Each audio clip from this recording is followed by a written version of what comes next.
Rede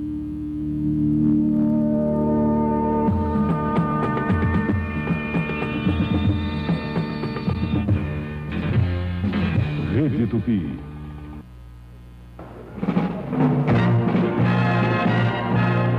Atenção, Brasil! Atenção, 22 emissoras que integram a Rede Tupi de televisão. Brasil, atenção! Com vocês, o mais completo comunicador da televisão brasileira, Flávio Cavalcante.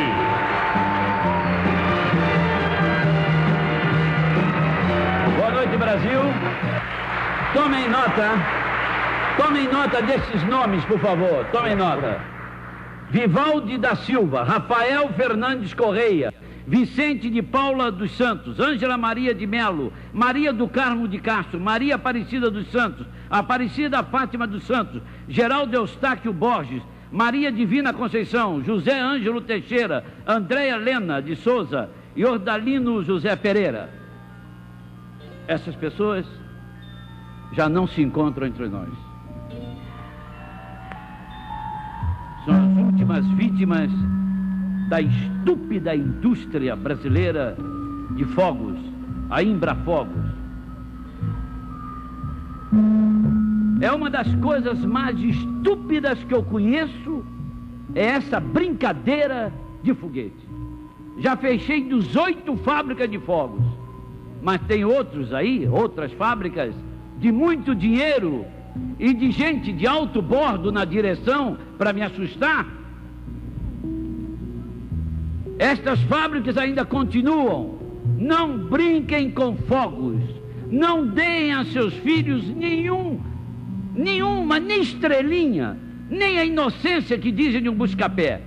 Tudo isso, comprovadamente, eu já mostrei com médicos na televisão, e o brasileiro continua indo para o Maracanã naquela estupidez de soltar aqueles morteiros que cospem aquela bomba essa que vai explodir na cara de quem está lá embaixo. Agora, como o brasileiro é de ver para crer, ou quer só crer vendo, acompanhe a história dessa criança que eu lhes trago hoje aqui.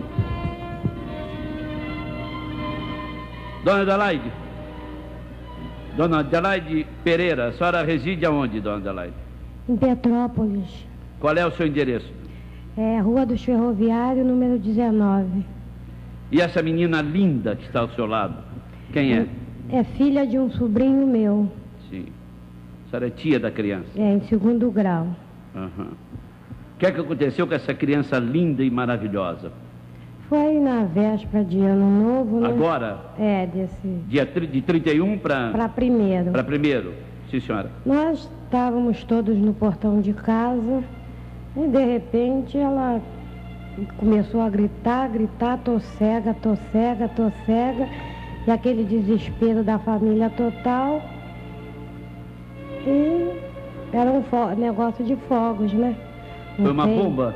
É, veio perdida, que a gente não sabe explicar de onde veio, quem foi, quem não foi. E aí, o que a senhora fez? Nós pegamos a menina e levamos para um pronto-socorro, né? Chegamos lá, não tinha médico especialista no caso. Aí nos mandaram para o Hospital Santa Teresa. Nós fomos. Chegamos lá também, não encontramos, apesar de todos os esforços das irmãs.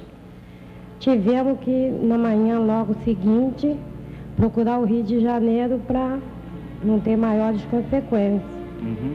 A senhora veio ao Rio e procurou que hospital, minha senhora? Souza Guiar. Souza Guiar. E depois foi examinada? Foi examinada, foi O nome dela é Tânia Cristina, né? É Tânia Cristina. Quantos anos a Tânia tem? Tem 10 anos. Tânia, quer dar o microfone para Tânia? Tânia, olha para mim, olha para o tio Flávio. Você fecha o olhinho aí. Agora, com esse olhinho, você está me vendo, meu amor? Não. Nada, coração. Eu vou chegar mais perto de você. Está me vendo? Somente sombras. Você vai ficar boa, filha. Você vai ficar boa. Mas e agora? Como é que ficamos? E a estupidez dessa brincadeira de foguete, que continua, e é uma potência. Eles chegaram ao cúmulo, eu vou acusar pela primeira vez em público, eles chegaram ao cúmulo de comprarem comercial e lançar dentro do meu programa, para desmoralizar a campanha de fogo, aqui na Tupi. Foi necessário eu ir ao Dr. Calmon. Eu fiz, a primeira campanha que eu fiz, consegui acabar com aquela coisa horrível de lança-perfume. Mas aí foi proibido o fabrico.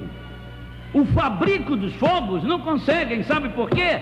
Tem gente, tem gente ganhando muito dinheiro, gente de estrela, ganhando muito dinheiro com essa porcaria de fogos, pólvora.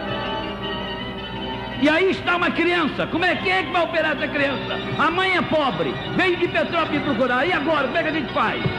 Essa menina linda, com a estupidez de um foguete. Eu estava no campo do Vasco com o Flavinho, com meu filho, quando de repente uma moça perdeu a metade do rosto, dentro do Vasco da Gama, perdeu a metade do rosto. Aí todo mundo, o senhor tem razão, todo mundo gritando, mas e agora? Já tinha acontecido a desgraça. A moça estava embaixo, soltaram aquela porcaria daquele morteiro que cospe aquela bomba e bateu aqui no rosto da moça. E agora, gente? Mas dá dinheiro. Flávio não fala não, porque olha lá, hein? A indústria brasileira de fogos é responsável pela fabricação desses projetos que matam, que deformam, que permanecem impunes. Ninguém consegue. E eu daqui a pouco vou dizer a direção toda das fábricas, mesmo que tirem o programa do ar. Não é possível continuar esse negócio. E essa criança, como é que fica? Pergunto eu.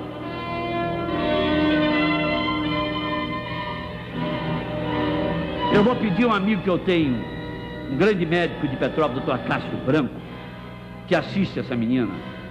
Vamos ver se a gente consegue mandar essa menina para os Estados Unidos, em última hipótese. Fazer tudo para salvar essa garota. E que as autoridades nossas, por favor, tomem vergonha na cara.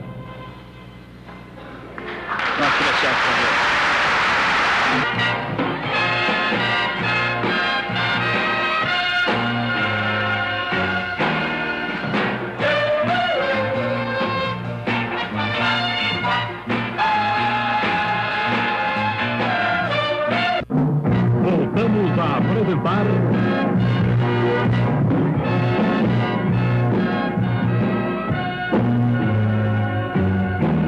Programa Flávio Cavalcante.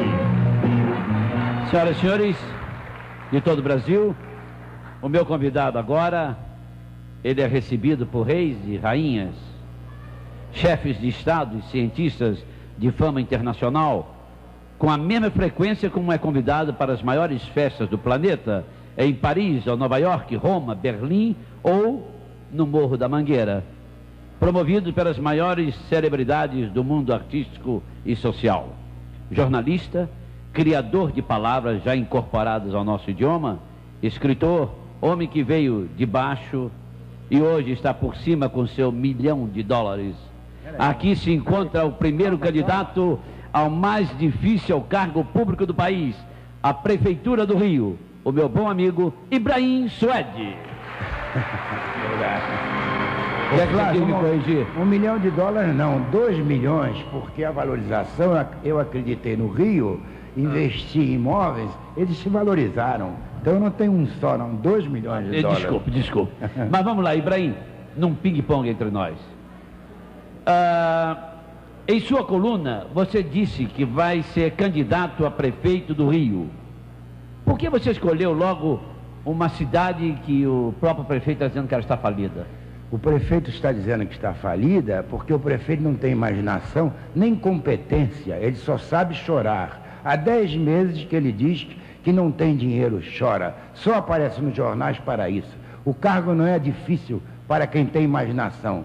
Por exemplo, o ex-prefeito Tamoio assumiu, o Rio não tinha dinheiro. Ele fez obras formidáveis que aí estão. O cargo não é difícil. É difícil para quem não tem competência para administrar. Quem não gosta do seu cargo, o prefeito diurno, prefeito ausente, o prefeito, por fim de ano, é a coroação tradicional da festa católica da família. Ele não botou ele não decorou uma rua, não preparou. Natal é estado de espírito. Inclusive o comércio, a indústria tem interesse, paga impostos brutais e tem interesse na preparação do fim do ano. Pois bem, o nosso prefeito ausente, diurno, partiu no dia 23 para a sua ilha e só voltou no dia 3. Portanto, é difícil para ele porque ele não fica os fins de semana aqui no Rio. Ele se manda, não sai à noite. Aliás, ele declarou: eu assumo a prefeitura, mas não saio de noite. Não vai a uma escola de samba, nem vai a uma boate de luxo. Então, por que ele aceitou este cargo? Portanto, eu sou candidato a prefeito, se houver votação, pelo voto popular. A minha candidatura será uma candidatura de protesto contra os arrivistas, Brizola, Arraes e outros também, que vêm aqui para o Rio pensando que isso aqui é a casa da Maria Joana, outra coisa que vocês sabem qual é. Portanto, como carioca, e aqui nasci, aqui me criei, fui pobre, não estou rico, estou bem de vida, Flávio. Me considero no direito, neste momento, ao chegar aos meus 50 anos, experimentado, fazer um protesto contra esses homens que vêm de fora. Eu não sou contra os estados, nós vivemos dos estados porque o Rio é a capital do turismo do Brasil, é a capital do turismo da América do Sul. Nós queremos gente dos estados, mas esses arrivistas que vêm dos estados, como o atual prefeito, que é mais paranaense do que carioca, e vem botar banca que o Rio está falido, eu sou candidato a prefeito desta cidade pelo voto popular. O quê? Ibrahim é eleito. Ibrahim. Agora, tem uma coisa: se for eleito, não acordo às 7 da manhã. Vou começar a trabalhar às 11 da manhã e o comércio não vai abrir de manhã. Vai fechar às 8 da noite, 9 da noite, vai começar às 11. A turma vai para a praia de manhã, porque isto aqui é uma cidade de praia de turismo. Eu não sou demagogo, não, hein? Ibrahim, tem mais.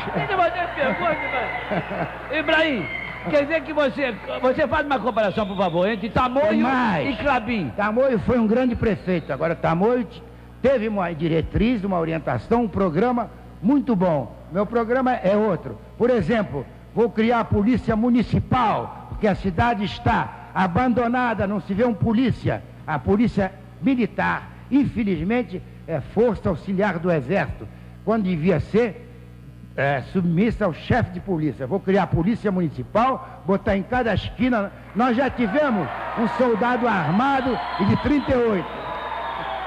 Por favor, Ibrahim, suas famosas bolas pretas e bolas brancas, eu posso pedir a você? Agora deixa eu continuar. Mas eu não posso fazer pergunta nenhuma, ele não deixa eu falar. O nosso carnaval, as escolas de samba, o desfile das escolas representa o maior desfile audiovisual do mundo. Bom, o Tamoio percebeu com inteligência, e todos os carnavais ele convidava 2, 3 celebridades e jornalistas. Por quê? Um bilhete para um jornalista do Jour de France, um bilhete para um jornalista da Argentina, do México, e uma semana de hotel não é nada em comparação a esses jornalistas que aqui estiveram e que voltaram e escreveram em seus jornais. Aí estão. Quero mostrar aqui o Vogue, as baianas do Salgueiro ali no Vogue. Exato. Vogue francês. Que maravilha. As baianas do Salgueiro. Exato. François, que é uma espécie de globo da França. Olha só, Ursula Andress, quase uma página.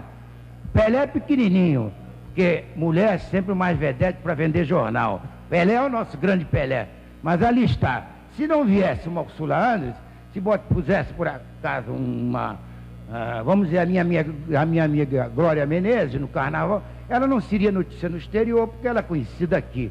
Aí a importância de se trazer 2, 3 celebridades. O Jornal do México, Nicolás Sanches Osório, ali em cor.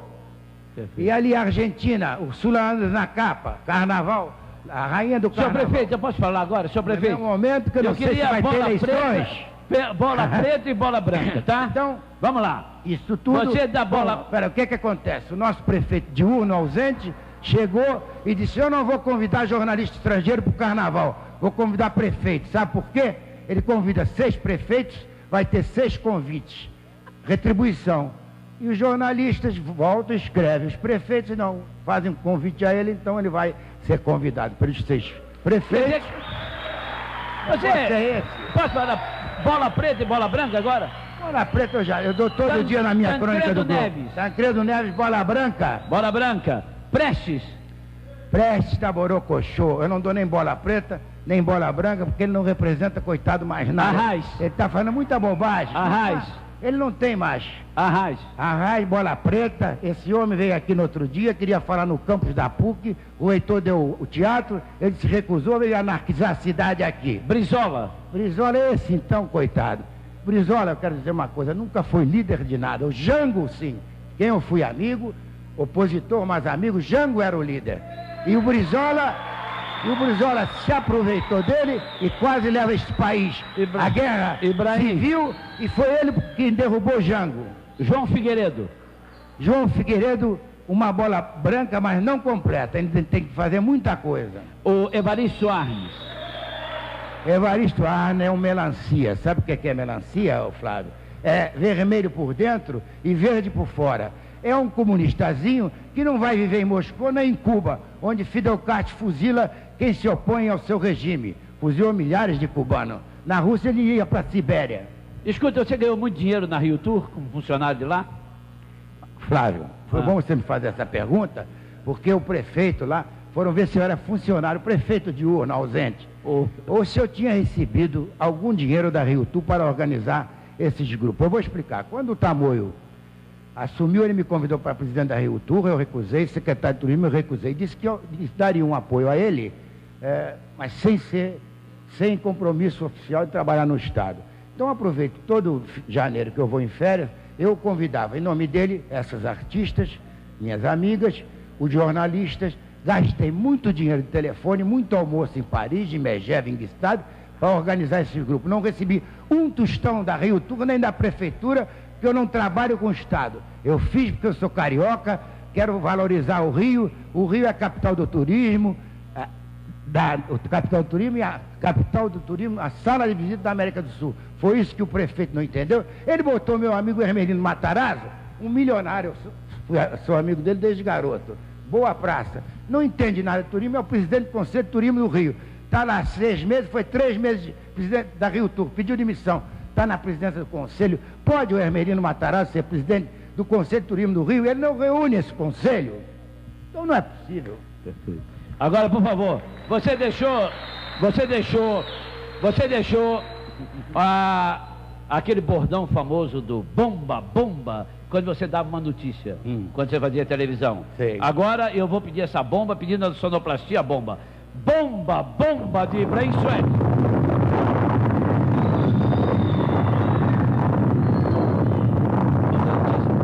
Você quer uma bomba? Quero. Nós já temos uma bomba, que é esse prefeito de urna ausente, que só vive chorando, dizendo que o Rio está falido. Eu arranjo dinheiro para o Rio. Senhoras e senhores, acabo de entrevistar o futuro prefeito Ibrahim Suede. Obrigado. Um abraço bem grande para vocês. Nosso prefeito, por favor.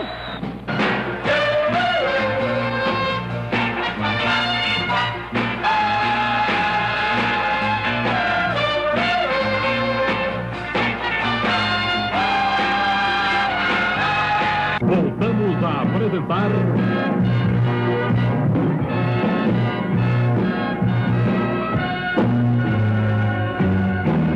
Programa Flávio Cavalcante. Primeiro foi o romantismo. Ah, que beleza, o tempo das músicas românticas de um Custódio Mesquita, de um Antônio Maria, de uma Dolores Duran, ou desse maravilhoso Vinícius de Moraes. Eu sei que vou te amar, por toda minha vida eu vou te amar, e cada despedir eu vou te amar. Hoje está tudo mudado. Vivemos sob o signo do erotismo e até da apelação. E como? No meu programa anterior, focalizei alguns aspectos do erotismo na música popular. É bom frisar que o erotismo sempre existiu na nossa música, né? Às vezes até com certa malícia, como nessa música de Ari Barroso. O Ari fez essa música especialmente para Carmen Miranda cantar, e isso em 1937. O que foi que você deu, meu bem? Eu sei. Guarde um pouco para mim também. Não sei. Se você fala por falar sem meditar. Eu sei. Diga logo, Esses casos eram raros.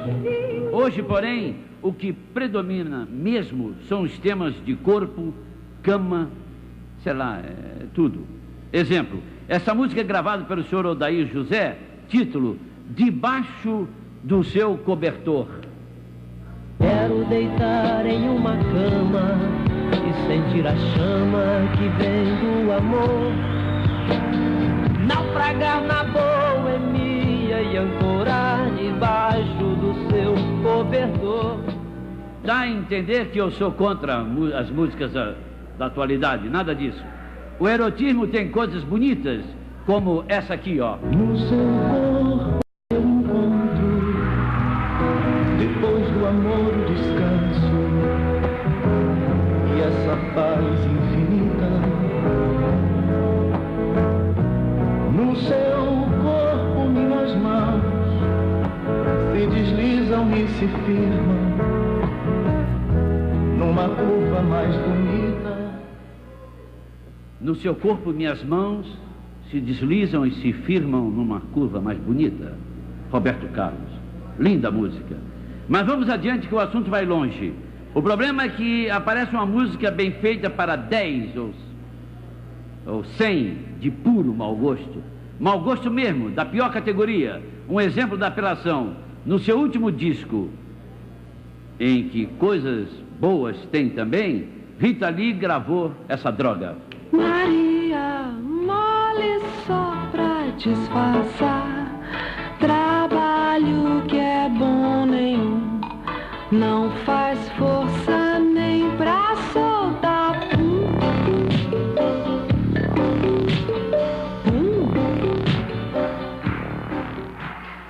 Música do Pum. Péssimo, mas em compensação, vejam que música bem feita. Esta de Maurício Tapajós e Paulo César Pinheiro, letra inteligentíssima, chama-se Tô Voltando. Carolina, mostra a letra, por favor.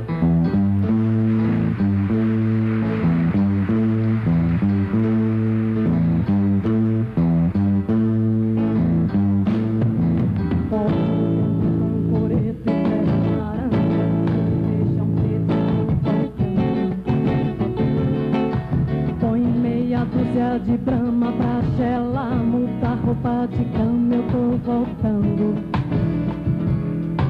Leve o chinelo pra sala de jantar, que é lá mesmo que a mala eu vou largar. Quero te abraçar, pode se perfumar, porque eu tô voltando. Dá uma gel, faz um bom defumador, enche a casa de flor, eu tô voltando. Pegue uma praia, aproveita, tá calor, vai pegando uma cor, eu tô voltando.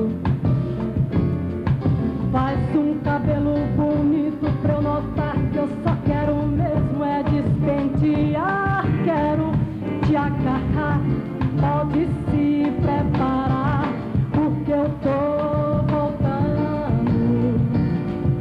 Põe pra tocar na vitrola aquele som, estreia uma camisola, eu tô voltando. Dá folga pra empregada, manda a criançada pra casa da avó, que eu tô voltando. Diz que eu só volto amanhã, se alguém chamar telefone não deixa nem tocar. Quero la la ya, la la ya, la la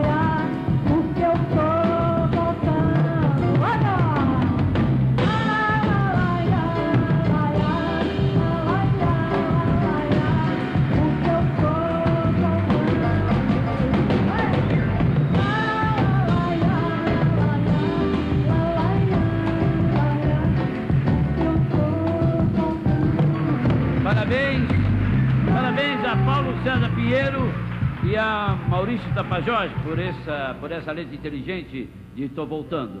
Parabéns, realmente. Mas o erotismo não está apenas na música, né? Não. O erotismo está exageradamente hoje em dia na publicidade.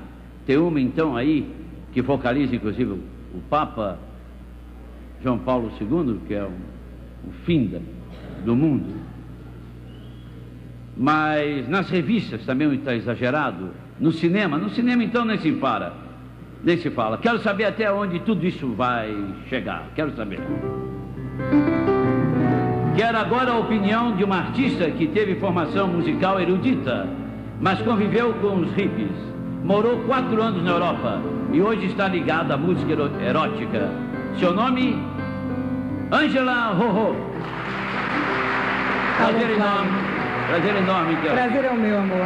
Ângela, qual a sua opinião sobre essa onda de erotismo na música popular? Flávio, eu acho que o apelo é válido, seja ele para sexo ou para qualquer outra coisa. Apelação, como você falou, é que não fica muito bem, né? Eu acho que a gente deve falar sobre tudo. Eu, como compositor, eu também falo sobre coisas sensoriais. Mas quando é preciso ou quando é espontâneo. Você tem várias músicas sem nenhum conteúdo erótico. Por que a mudança, então? Bom, a mudança, eu tenho raríssima parte, pouquinha parte do meu trabalho, Flávio, contém letras eróticas. É quando realmente eu estava sentindo muita vontade de exprimir o que eu tinha sentido antes, né? Em uma de suas músicas você diz, Ângela, eu sei que o tempo vai passar e as coisas vão ficar. E a onda erótica na música, até onde vai, na sua opinião? Olha, eu só desejo uma coisa, Flávio, que tudo de boa qualidade e de boa intenção permaneça e que o resto dance. Obrigado. Você escolheu para cantar agora, pedido meu, Balada Arrasada. Por favor, Balada Arrasada. Flávio, eu quero só falar uma coisinha antes. Pois não, pode falar. Balada da Arrasada é um toque ligeiro, não contra as drogas, mas a favor da lucidez. Tomem cuidado, crianças.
Ângela Rorô, realmente uma moça talentosa, talentosa. Coisas lindas estão sendo feitas na música popular brasileira de hoje em dia, mas muita bobagem também. Nossos comerciais, por favor.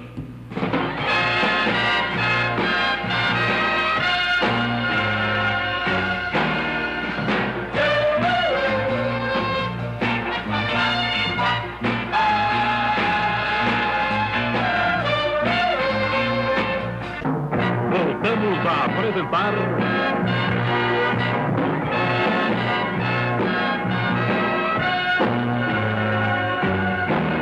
Programa Flávio Cavalcante. Meu abraço muito especial a todos de Brasília, Mato Grosso, Norte e Sul, São Paulo, Belo Horizonte, Porto Alegre, Florianópolis, Curitiba. Assim que eu soube que tinha sido internado o excelente intérprete e excelente criatura humana, Peri Ribeiro, eu imediatamente corri ao Hospital da Lagoa, onde fui muito bem atendido pelo senhor diretor, Dr. Timóteo da Costa, e tive com Peri Ribeiro. Ele está bem, está melhorando, mandou um abraço para todos. Eu levei câmeras para fazer uma filmagem com ele, mas como ele tinha saído de uma anestesia, eu então não fiz a reportagem, mas quero tranquilizar os seus inúmeros admiradores que Peri Ribeiro realmente, dentro em breve, já estará aqui nesse programa, se Deus quiser. Embora não tenha propriamente uma correlação entre o tema da pena de morte, causou um fundo impacto em todo o país a declaração do extraordinário Dom Vicente Scherer, logo após ser vítima daquele estúpido assalto, daquela agressão armada covarde. Ele disse: se eu tivesse naquela hora um revólver, eu teria atirado nos assaltantes. No Congresso Nacional, alguns parlamentares, diante da onda de violência que está explodindo no país, já veem com bons olhos a instituição dessa medida tão controvertida. Particularmente eu sou contra a pena de morte. Isso é porque eu tenho horror a comunicador que fica em cima do muro. Para responder, no entanto, a perguntas e debater esse tema, pena de morte, eu tenho a honra de trazer a esse programa 3 grandes personalidades: o padre Leme Lopes, o jurista Laércio Peregrino e o juiz Álvaro Marinque da Costa. E é para este último, o juiz Álvaro Marinque, que vou fazer 2 perguntas. O senhor é a favor ou contra a pena de morte e por quê? Flávio, eu sou contra a pena de morte.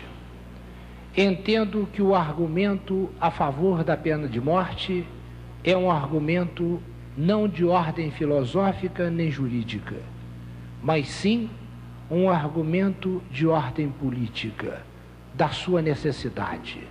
Mas será que a pena de morte é necessária? Será que a pena de morte, ela em si é mais intimidante? Será que ela seria possível em termos de aplacar o ânimo do ofendido, da vítima ou de seus amigos? Será que a pena de morte existindo, ela traria à sociedade, em termos da opinião pública, aquilo que ela reclama? A essas 3 indagações eu responderia negativamente. Respondo negativamente que a pena de morte não é a mais intimidante. Ela não intimida a não ser o homem de bem, ao homem honesto. Este sim tem medo da pena de morte. Aquele que dá valor e credibilidade à sua vida. Portanto, somente aqueles que têm e dão valor à vida é que poderão temê-la. No que concerne a ela aplacar o homem que sofreu a violência, os seus amigos ou a vítima, eu também responderia negativamente. Por quê? Porque a pena de morte, ela em si não pode ser o talião, o dente por dente, a vingança da sociedade, nem tampouco a justiça pode estender a sua longa mano em termos da vingança. Finalmente, no que diz respeito à implantação da pena de morte, a história demonstra que ela traz no seu bojo exatamente o seu desaparecimento. O homem do jurídico, a sociedade tem sempre demonstrado que realmente a pena de morte jamais conseguiu controlar o crescimento das taxas de violência urbana. O Estado tem a obrigação de tentar recuperar o homem por todos os seus meios e modos, tem que buscar emendá-lo, e jamais o Estado poderá utilizar o caráter utilitário de recuar ante a esta finalidade da pena. Portanto, eu sou frontalmente contrário à pena de morte, inclusive porque ela traz a falibilidade humana e jamais nós poderemos admitir em termos de um Estado de Direito e de direitos humanos. Juiz Álvaro Marinque da Costa acabou de falar. Agora vai falar o jurista Laércio Peregrino, respondendo as mesmas perguntas que fiz ao doutor juiz. Doutor Laércio, o senhor é a favor ou contra a pena de morte? Segundo, e por quê? O problema da pena de morte, ele há de ser enfocado, não evidentemente num ambiente emotivo, como estamos vivendo no momento, com o crescimento dos crimes, da prática de crimes contra o patrimônio. Há de ser enfocada a pena de morte, primeiramente, porque ela não tem diminuído a criminalidade nos países em que ela é adotada. Pelo contrário, a adoção da pena de morte fez com que, inclusive, crescesse a criminalidade nos países em que ela foi adotada, de modo que ela não tem efeito intimidativo, ela não intimida, ela não diminui a criminalidade. Por outro lado, se o Estado tutela a vida, como se conceber que o próprio Estado vá tirar a vida? Seria praticar-se, punir-se um crime com a prática de um outro crime. Seria punir o roubo com a prática do roubo. Seria punir a agressão com a agressão. Por outro lado, se o objetivo da pena odiernamente é recuperar o homem, é liberar o homem para as boas ações, como então voltarmos a épocas antigas do antigo direito penal, em que a pena só era concebida como castigo? Ademais, e a irreversibilidade dos julgamentos e os erros judiciários, eles seriam irreversíveis. A história tem demonstrado várias vítimas que pereceram no altar da justiça. Podemos lembrar Joana d'Arc e Jesus Cristo, que morreram inocentes. Poderíamos lembrar aqui no Brasil, poderíamos lembrar aqui em nosso país a última pena de morte que foi executada, que foi de Mota Coqueiro, em 1855, porque estava vigendo à época o Código Criminal do Império, que previa a pena de morte. E Mota Coqueiro, que foi enforcado, que pereceu na forca, era inocente, completamente inocente. De modo que o erro judiciário, ele se torna irreversível com a aplicação da pena de morte. E, nesse final, ao mostrar a minha opinião contra a pena de morte, por todos esses argumentos e muitos outros que poderíamos expor aqui no momento, poderíamos dizer que a pena de morte, os erros judiciários, principalmente aquelas vítimas que pereceram inocentemente, elas demonstraram um apelo à opinião pública, elas evidenciaram um apelo aos julgadores e, mais ainda, um protesto a favor de que se arranque dos códigos do mundo civilizado essa herança que recebemos de séculos incultos e bárbaros, isto é, a pena de morte. Meus amigos,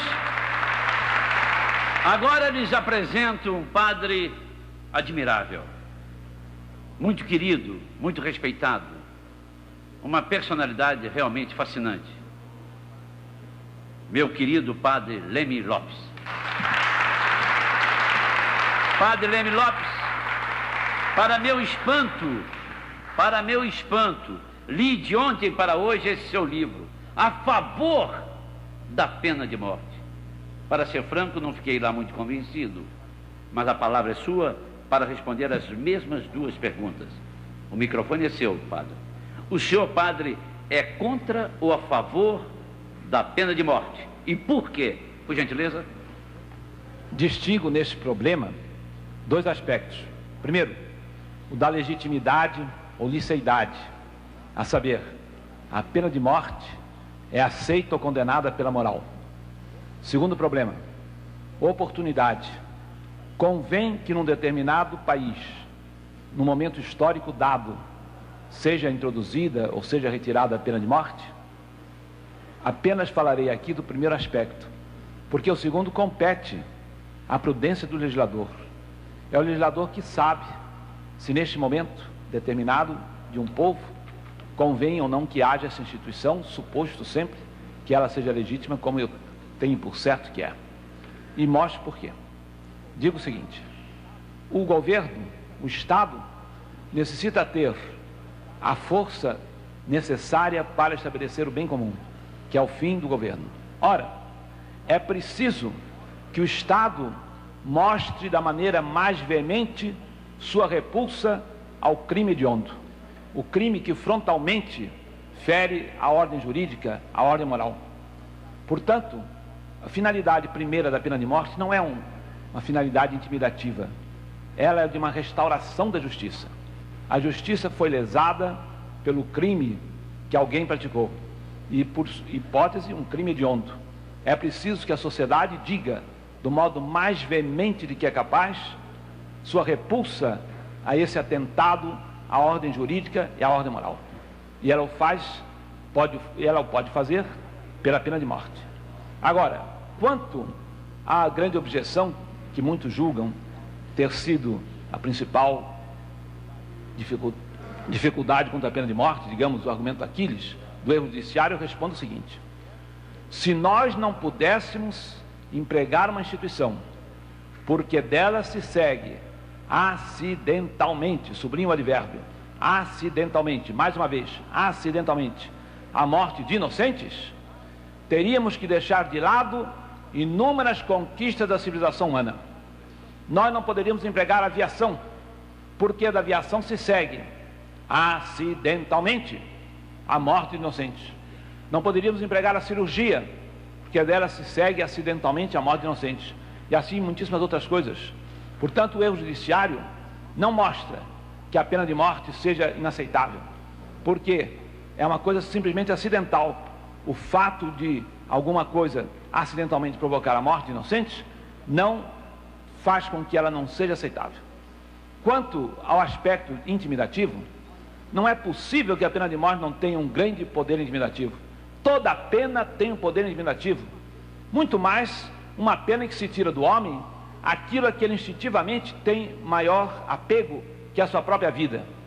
Não é possível que, naturalmente, nunca a pena de morte vai acabar com os crimes, não é coisa possível que acabe com os crimes no mundo, mas ela fará com que muitos deixem de praticar o crime. Nunca se poderá fazer estatística a respeito do que a pena de morte conseguiu eliminar. Citam, por exemplo, na Inglaterra, o caso de 250 sentenciados à morte, dos quais 180 já tinham assistido execuções. Quem me poderá mostrar o número daqueles que deixaram de praticar o crime com medo da pena de morte? Não posso absolutamente aceitar. Então aqui eu tenho uma estatística que é apresentada de um modo completamente falseado. Depois, a ideia de que o Estado vai punir com um crime é uma petição de princípio. Deve-se provar que a pena de morte é um crime, não está provado. Então, alegar que a pena de morte vai punir com um crime é fazer o que os lógicos chamamos uma petição de princípio, supor provado aquilo que não está. Estão me avisando que o tempo é esgotado, mas eu passaria a noite inteira para defender a realidade. Padre Leme Lopes, foi uma honra tê-lo no programa, o jurista Laércio Peregrino e o juiz Álvaro Marinho da Costa. E agora fiquem com a abertura. Boa noite, Brasil. Obrigado, até domingo.